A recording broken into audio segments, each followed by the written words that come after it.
All right, Matthew, it's time for F, Marry, Chill, where, of course, the F stands for friend. Let's start with the running backs that scored 2 touchdowns in Week 2. We got Isaiah Crowell, Carlos Hyde, and Adrian Peterson. Who are you going to F, who are you going to marry, who are you going to chill?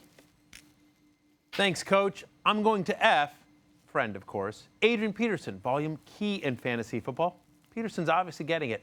3rd in the NFL in rushes and red zone rushing attempts. He leads the NFL in yards after contact. Doesn't look like a 33-year-old. He's a little game script dependent as Chris Thompson, the primary passing down back. But as long as the Redskins aren't getting blown out, I think they'll be closer in most games, Peterson should produce. I will marry Carlos Hyde, however. Just like with Peterson, volume is king for him. 2nd in the NFL in rushing attempts, Carlos Hyde has scored in all 3 games this season. Baker Mayfield should make that offense even better, making Hyde a legit RB2 going forward. Finally, I hate to say this, but I'm going to chill on Isaiah Crowell. He's in a clear time show with Bilal Powell, who's still getting over 12 touches a game. And if you remove that 62-yard run, which is not typical for Crowell, he's averaging less than 3 yards per carry. With the Jets heading to Jacksonville this week, it's hard to trust Crowell in your lineups, even after that 2-touchdown performance.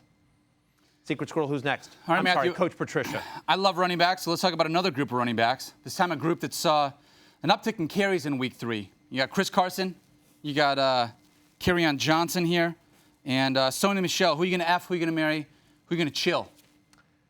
Well, Coach, I'm going to F, friend, Sony Michel. Look, I hear you, but over the last 2 games since he's been back, he has 16 more carries than any other running back. And while he's only played 35 snaps, he's touched the ball on 26 of those plays. So they clearly want to get him the ball. As Sony Michel gets more comfortable in this offense, I expect his role to only increase as the season goes on. I'm going to marry CHRIS CARSON. As long as he's healthy, he appears to be the Seahawks' workhorse. He had a career-high 32 carries this week, the most by any player in a game this year. And for the season, he's 3rd in the NFL in yards after contact. I like Carson's talent, and I like his matchup this week against Arizona. Finally, I'm going to chill on Kerryon Johnson. I get it. He had this impressive performance, and now you're like, wait a minute. Sony Michel, who wasn't good, that's the guy you're going to friend. But I'm looking at the full season. I do believe ultimately Sony Michel is going to be a big part of a resurgent Patriots offense, and I'm nervous about Kerryon Johnson. Yes, he finally broke the Lions' drought without a 100-yard rusher, but I'm still concerned about the timeshare. Theo Riddick's not going anywhere. He's the primary passing down back. And they still used LeGarrette Blount a lot last night on Sunday night, and they're still going to use him in the red zone. Johnson has only 1 red zone carry all season long. I love Kerryon Johnson's talent, but I want to see him do it again before I trust him in fantasy.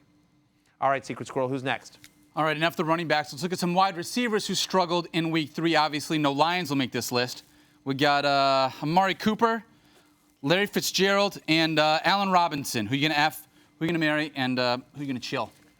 Thank you, Coach. I'm going to F, friend that is, Larry Fitzgerald. And I'm worried?